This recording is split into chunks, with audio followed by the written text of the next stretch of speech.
is it's the worst of times, and one way to look at this is it's the best of times. Now, many people are suffering. Unemployment in the United States alone is 33 million people in 7 weeks. People have died. People are sick. So it is a hard time on the planet, and yet if you have your health, just remember, we're never going to get this time again. This is a time to read the books you've wanted to read. It's a time to do your personal healing. It's a time to recalibrate your business so it's leaner and more efficient and it delivers more value. It's a great time to start a digital business. It's a great time to write your screenplay. It's a great time to learn to have afternoon walks. It's a great time to reconnect with your family. It's a great time to watch documentaries. My son and I every evening have been watching The Last Dance. I don't know if you've seen The Last Dance. It's on Netflix, and it's basically about Michael Jordan and the Bulls, and I'm getting a lot from it.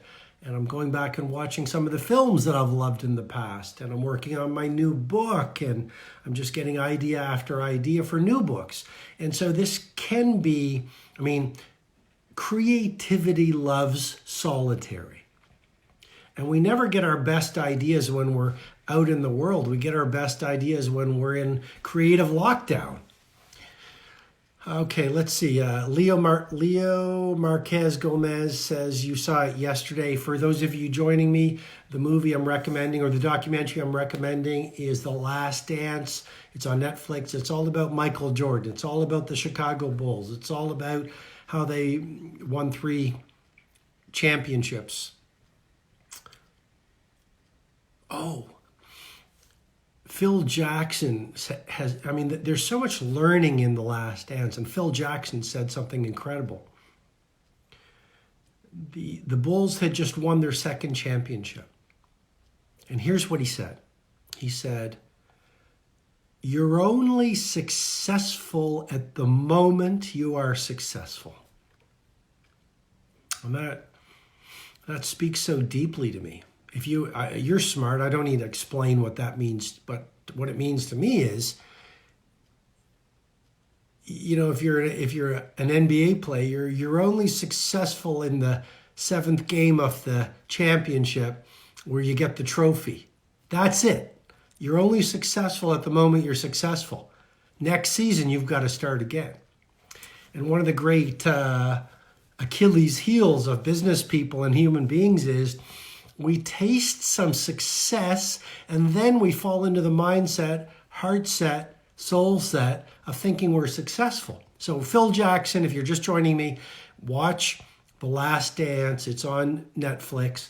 And Phil Jackson, the coach, said, you're only successful at the moment you're successful. Tomorrow morning, even if you've won a world championship, tomorrow morning you've got to start again. By the way, in 40 minutes, I'm going to be on Connor Carrick's podcast. I don't know if you know who Connor is. He plays for the New Jersey Devils. He's an NHL. I'm not the most sports-oriented person, so he's not NBA. He's NHL, and I'm going to be on his podcast, and I'm really looking forward to it. He's putting some great things out in the world on Instagram. Anyway, what can I offer to you? I want to say right now, this is lockdown. It's a challenging time in the world. I did a post on my main Instagram today where I showed a picture of me in an airport, which used to be a big part of my life. It used to be airports and hotel rooms and stadium events and keynotes, and that's another life right now. And I'm fine with that. I was, been there and done that. I'm really loving focusing even more on digital content, which I've been doing for the past 4 years, and getting back into writing books again. For those of you who've been wondering about my new book, it's in great shape. My assistant Angela gave me the manuscript of this version yesterday. You won't believe it. I don't know. Do you want to see the manuscript? It's in the next room. I'll go get it because I keep these Instagram lives very raw and real. But it's I think it's 750 pages. Do you want me to, who wants to see the manuscript of my new book? Okay. Do you mind if can you wait 10 seconds while I go get it? Is that okay? Okay. Be right back.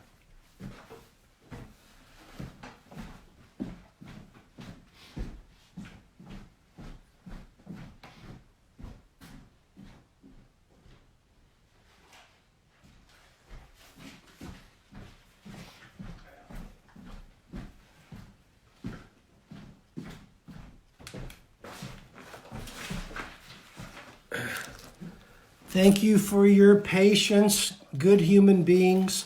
So here is the manuscript of the new book. And this is the manuscript of the new book. I kid you not,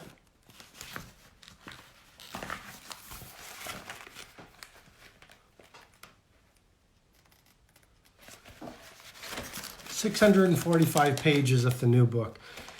So this lockdown period has been incredibly fertile for creativity. And I would invite you and challenge you. I see some people saying, well, I'm really bored. Well, write your book, create your podcast, add more value to your organization. Read the books you've always wanted to read. Learn to love nature walks again. Learn to meditate, learn to pray, learn to journal, think about your future. Blaise Pascal, the French mathematician, said most of man's miseries derive from his inability to sit in a room alone with himself. And so what has nature done for us, forced us in lockdown to confront our own selves? And it's pretty scary for a lot of people. Not a lot of escapes. We can't go to the restaurant. Can't go be busy being busy. We can't, be out in the world. And so we're starting to fundamentally question ourselves. Wow, these clothes I bought to impress people in the world don't work anymore. Who I was out in the world no longer defines our self-identity. And so there's a great wisdom occurring. Not only environmentally, the factories are closed. We can see dolphins in the sea again. There's less air pollution, fewer airplanes, less traffic on the streets, which means less smog. I think Mother Nature is breathing again. And we are waking up in many ways because we can confront the way we've been living.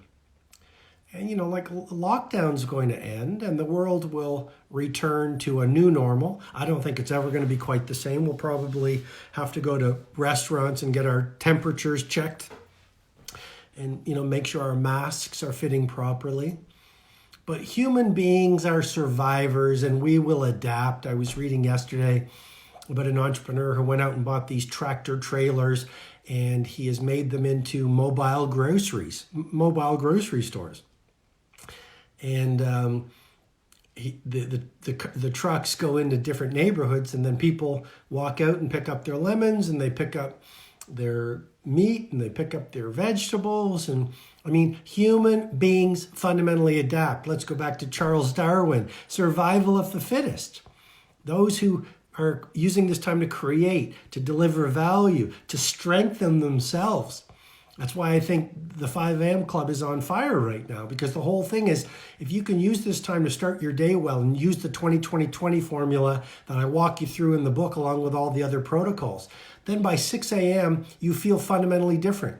You're creative, you're optimistic, you're energetic, you're confident, you're connected with your best self. Then you go out into the world or into your house or into your apartment, and it's not a boring day, it's a glorious day. You can read, you can learn, you can iterate, you can optimize, you can exercise on the spot. Nelson Mandela, Robben Island, 18 years. He'd get up at 4:30. He was a member of the 4:30 a.m. Club. Nelson Mandela is a real hero, isn't he? And Nelson Mandela didn't make excuses. He didn't say, Can't go to Soul Cycle, can't exercise. Nelson Mandela didn't say, oh, the gym is closed, I guess I have to miss my workout. Nelson Mandela would run on the spot, and then he'd do push-ups. So lots to learn from these great icons of humanity. What I wanted to do more than anything else, usually I come with all this content. I just wanted to jam with you guys. I love connecting with my readers, and I feel such an honor to be of service to you. And I care about the world a lot, and I just want to do good, and I want to be an instrument of service. And today, before I do this podcast in 33 minutes with Connor Carrick of the New Jersey Devils and the NHL, I just wanted to come out here and hang out with you guys and see if you have any questions. So,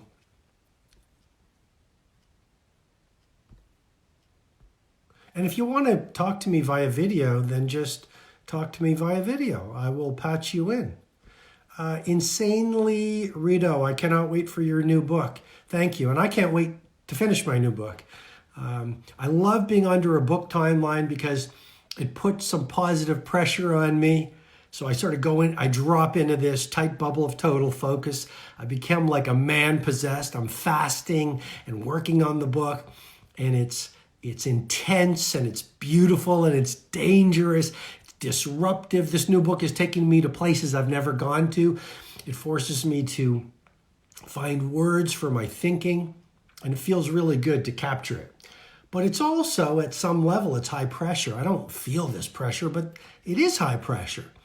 Because it's every day, and it's relentless, and it's like I can never get the ideas out of my head.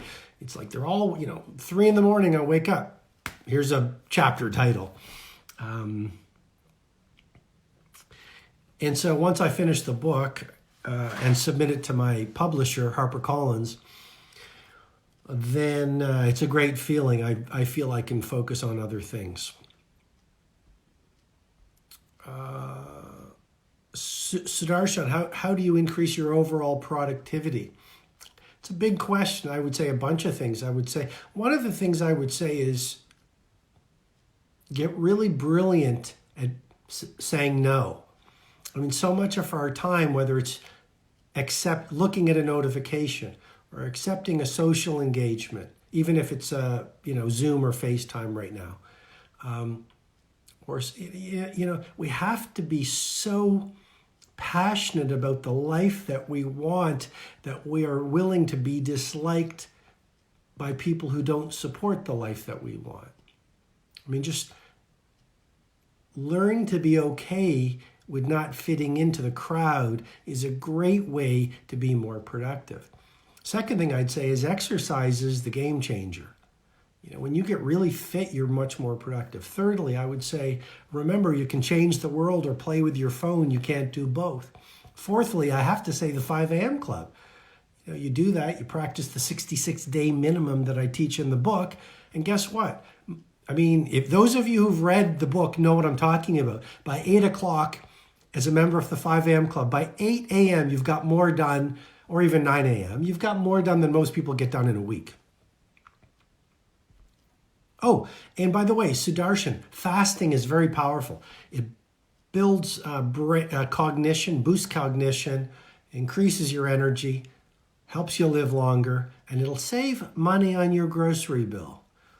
I love, when I'm writing this new book, I'm fasting almost every day. My last meal is about 9:30. I eat late, so we eat late, 9:30. And then my next meal is between 4 and 6. Hope that helps. Oh, diet. Your diet is so important. I supplement, I hydrate, I fast. I don't have a lot of junk food or processed food. Gives me more energy. Oh, napping. I'm reading the Splendid and the Vile by Eric, I think it's Eric Larson, and it's about Winston Churchill and how he navigated fighting with the Nazis in World War II. And one of Winston Churchill's secret weapons was napping. And then he'd be 2 o'clock in the morning at Chequers, his country home, where he realized, remember in the 5 a.m. club, the the twin cycles of elite performance. You know, you're out in the world and then you recover. Well, he actually realized that, and he spoke to the importance of Chequers, the Prime Minister of Britain's weekend country retreat. And during World War II, Chequers, this place in the country that was bucolic, it's a new word I'm using, bucolic, and the beauty of nature restored him. And almost every weekend, he would go to Chequers and he would have these dinners with his lieutenants, his war cabinet, his friends, interesting people.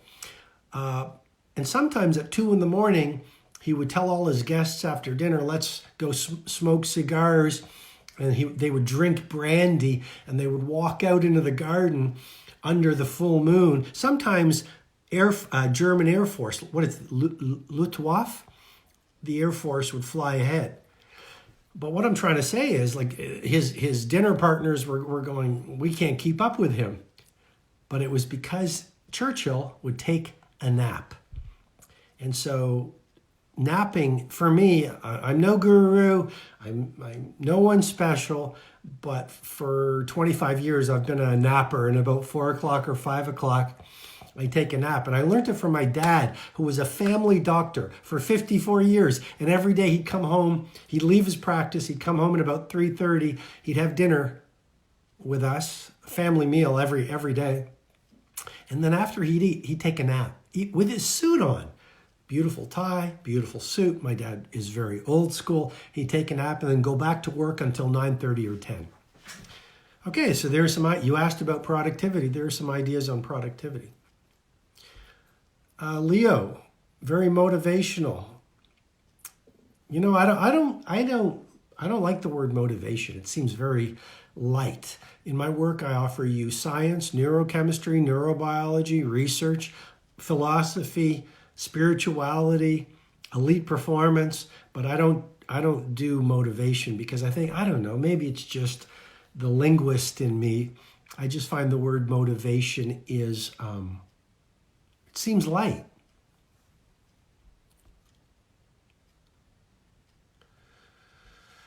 Okay. This is a good one. How do you forgive? Well, I think understanding sits at the root of forgiveness. Understanding. When you, through your prayer, meditation, journaling, reflection, understand that that person who wronged you was doing the best that they could do based on who they are in that moment and how they see the world, then we don't judge them. I think forgiveness,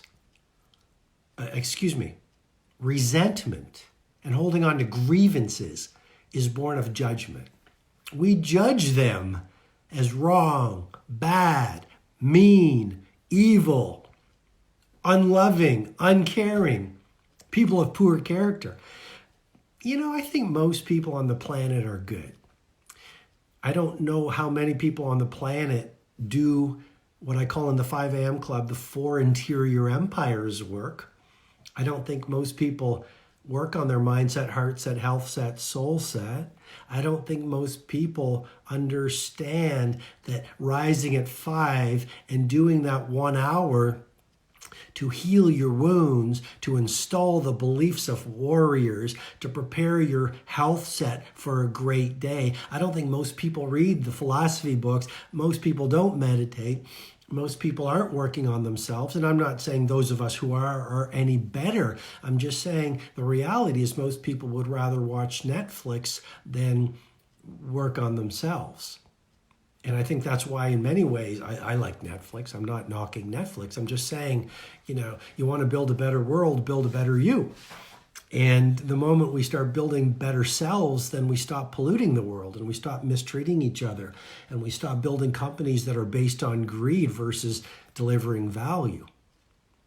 So back to forgiveness, I think the more you forgive yourself, the more you can forgive others.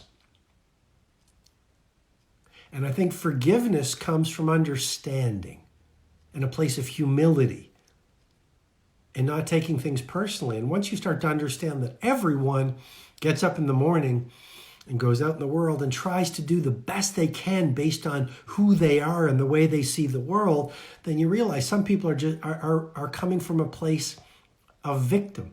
And some people are coming from a place of scarcity. And some people are coming from a place of toxicity. Are they bad? No, they're hurt. I mean, hurt people hurt other people. People operating at victim are not bad. They just have disowned their power. It's not something to be angry about. It's something to be sad about. Elena Tilecianu, I think you're Romanian. She says, good work. And I say, thank you, Elena. I appreciate that. I love what I do. Someone says, eagerly waiting for the new book. I'm still working on the title, by the way. For those of you just joining me, here is the new book, the manuscript. Yeah, I mean, I finally got the manuscript to a place where now I start iterating it versus writing more and more chapters.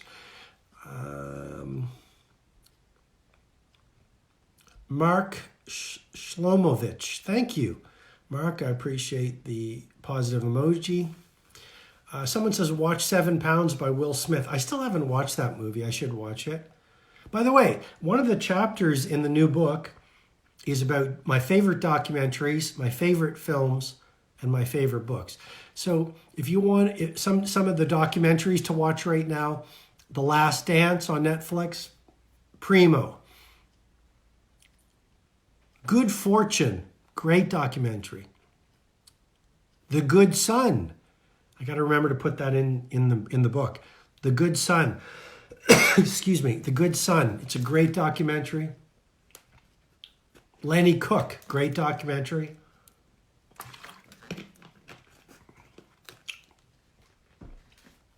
The new documentary on Miles Davis, unbelievable. One of the parts of the Miles Davis documentary, his son says, my dad didn't have any of his records at home. And the documentarian says, why not? And he said, because my dad never cared about what he did in the past. My dad was all about, what can I do that's fresh and new? I mean, Miles Davis disrupted jazz, the way he played. But then in the late 60s, he saw rock and, the acid movement of, you know what I'm talking about. And he shifted. Miles Davis stopped wearing those custom beautiful suits, and he got very late 60s cool and wore those glasses and leather pants. And he started playing like funk. Yeah, he was playing funk meets jazz meets late 60s rock. And then he reinvented himself again. And watch that documentary. It's really good. And then in the new book, I talk about some of my favorite movies. Burnt. Have you guys seen Burnt with Bradley Cooper? So, yeah, some of you have. Amazing, amazing, amazing movie. One of my favorite movies. This is, look, not everything I do is about productivity and creativity and impact on the world. I mean, some of the movies I just watch because they're great films. And there's a movie you must watch. It's called Hell or High Water. Hell or High Water. And I'm not even going to label it because I want you to watch it. And it's Jeff Bridges and who's that great actor? Foster, not Jodie Foster. Anyway, it's Jeff Bridges and this young actor, someone Foster. Do you guys know his name? Foster, this guy. I must be speaking to myself on this Instagram Live. I need some help here. Who's the young, excellent actor in Hell or High Water whose last name is Foster? Anyone know? Okay, you guys just want to give me emojis. Okay, no problem. I'll take them.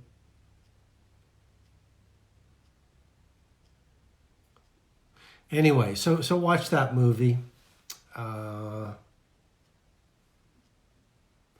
The Darkest Hour. with Oldman, Gary Oldman. What a movie. The Joker's amazing too, by the way. And you know what I'd encourage you to do? Don't just watch The Joker with Joaquin Phoenix. Watch the director's cut. Watch the director's cut. And you will see the level of what I call OAD, obsessive attention to detail, that The Joker was made with. If you're interested in mastery, watch the director's cut of The Joker so you can see how carefully they handcrafted every scene. You know that scene where he's in a bathroom and he's looking in the mirror after he's killed all these people and he's sort of dancing. They deconstruct that scene and why he didn't have the full makeup on of the Joker, and everything was just so thought through. And really, you know, mastery is very much about the invisible details, isn't it? If you to go, on my post today on my Instagram, I said there's really only two things I miss right now. There's a few things I miss, but the two biggest things, I miss Soul Cycle. I miss, you know, being in that Soul Cycle class at 7 a.m. in the darkness with, you know, one of my favorite instructors is Liv. And she just has these great playlists and, you know, we just boogie on the bike and, you know, we sweat. And I miss Soul Cycle in lockdown. And the second thing I miss is being on airplanes and being, you know, I'm a nomad at heart. And I get so fueled by visiting different cities. And it gives me so much inspiration and so much energy. For those of you just joining me, this is my new book. 750-page manuscript I know there's a lot of editing.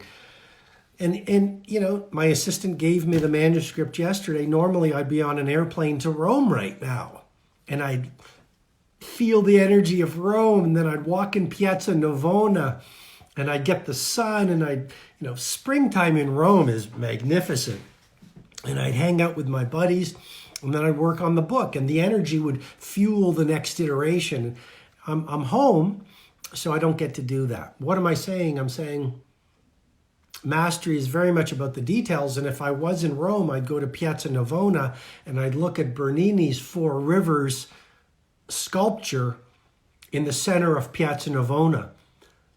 And if you want to look at attention to detail, that's when I wrote the 5 a.m. Club, I'd finish writing, and then at about 2 or 3 o'clock every afternoon, I would head to Piazza Navona and I would sit on the bench, on the stone benches, and I'd just stare at the Four Rivers.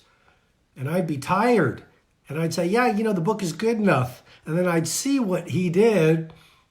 And that was my inspiration. I said, if he can create a masterpiece, I sure can go back to my room tomorrow morning, or in my room tomorrow morning, take the manuscript to the next level.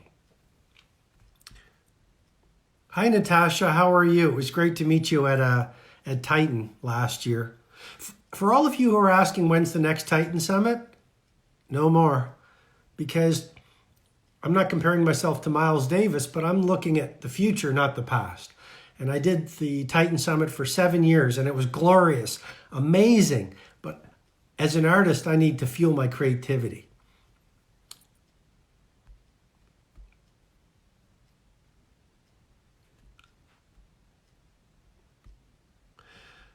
Someone says, hello from Barcelona. I hope you guys are doing well in Barcelona. Someone says, meditation has been a game changer. Fantastic. Someone says, am I a member of the 3 a.m. club or the 5 a.m. club? Oh, you guys are so smart. You really are. And the most honest answer I could say is, it depends. I mean, sometimes I get up at 2:30. Often when there's a full moon, I'm up at 2:30 or 3. Sometimes it's 5 o'clock. Sometimes it's 5:30. Yesterday morning, I woke up and I just got on my mountain bike ride at sunrise and I went out into the woods. And so as I get older, I am led much more by instinct. Even writing the new book. Last week was 40 chapters. This week I haven't written one chapter. And I'm consciously, yes, the manuscript was with my assistant this week, but I some days I've wanted to write, and I've consciously said, this week you read and you focus on other things and you take a week off from the book because I want to come back fresh on Sunday. All right. I would love to, I have 11. I have 13 minutes before I have to go on to, someone says ice showers. Do I take ice showers at 5 a.m.? And, I know that's very popular these days. What's his name? Wim Hof. And I know there's a whole movement around ice baths, ice showers. I mentor a lot of athletes. They love their ice baths. And here's what I'd say. No, I don't do ice baths. And then you'll say, why not, Robin? They increase metabolism. They release cold shock hormones. I think they're called cold shock hormones. And I'll tell you why I don't take hot baths or hot showers. Because I don't like them. They're too cold. So there you go. I mean, who'd want to take a cold bath? I like hot baths. In this book I'm reading, the Splendid and the Vile, Churchill, he was like me. He likes 2 baths every day. He was a bit more finicky. Churchill is a fascinating guy. And they had to be 100 degrees Fahrenheit. And they had to, but he loved his baths. And the Romans loved their baths. So someone says, I can so align with your energy. Noreen from Saudi. Yeah, I follow the muse more than ever before. I'm not rigid about my routines.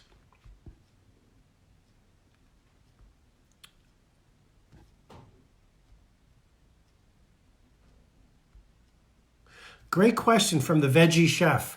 How to forgive yourself? Well, there's a lot of modalities, whether it's acupuncture or Reiki or sweat lodge or journaling or meditation or prayer or working with healers. I mean, I've experimented with so many different heart set healing modalities, but self-forgiveness is really an exercise of learning self-love. And when you start to realize that a mistake is only a mistake if you see it as a mistake, and when you come from a place which is life doesn't want to hurt you, it wants to help you.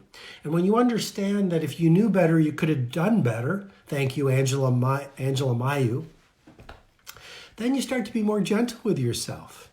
And you realize that you did the best that you could do. And as long as you learn from it, then it wasn't a mistake, it was a lesson. And I've yet to meet the perfect human being. If you've met the perfect human being, let me know, because I want to meet that person.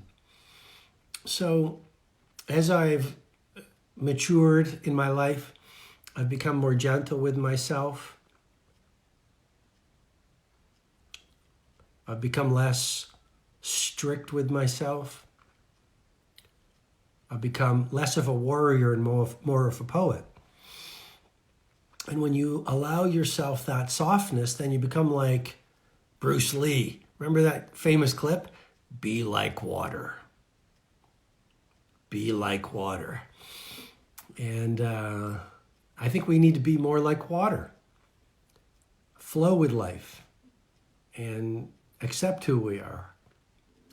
There's no one that has the fingerprint you have on the planet right now. Let's celebrate our strengths and develop work through our limitations. Someone says, how do you get through regrets? I don't have a lot of regrets because I think I really believe life is this incredible orchestration. So why would you regret something that came to make you who you're meant to be? Regrets are seductions of the ego. Oh, I didn't get that business win. Oh, I didn't have that love affair. Oh, I didn't live that life. Well, you have the life that's best for you, whether you like it or not. And if you don't like the life you want, yes, do your part to build a better life, but also embrace the growth of the place where you currently are, because life does have your back. Okay, everyone, I need to go because I have a podcast I need to be on. Where do you go from here? Well, if you haven't read The 5 a.m. Club, what are you waiting for? It's one of the best-selling books in the world right now because it's transforming people's lives. And it's not a light book. I spent 4 years on that book, and I've put in some of the best content that I've shared with the world's most successful people. And what can I say? I mean, listen to the audiobook or read the ebook or get the paper book.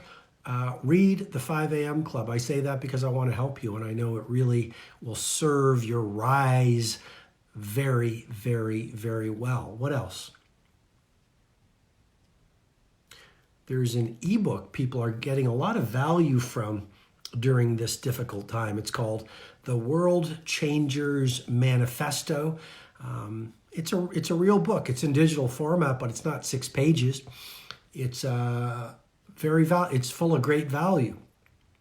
And if you want this ebook that will really help, and again, it'll keep you inspired, it'll give you tactics, it'll help you stay strong, it'll help you build your confidence, it'll help you navigate these difficult times. Just go to the link in my profile here on Instagram and you'll see the World Changers Manifesto. Download it today, read it. It's free. And it's worth a lot. The only thing I ask is that you read it. You read it, you study it, you share it, you live it. So you live your potential and we make the world a better place. Last thing I would say is take good care of yourself.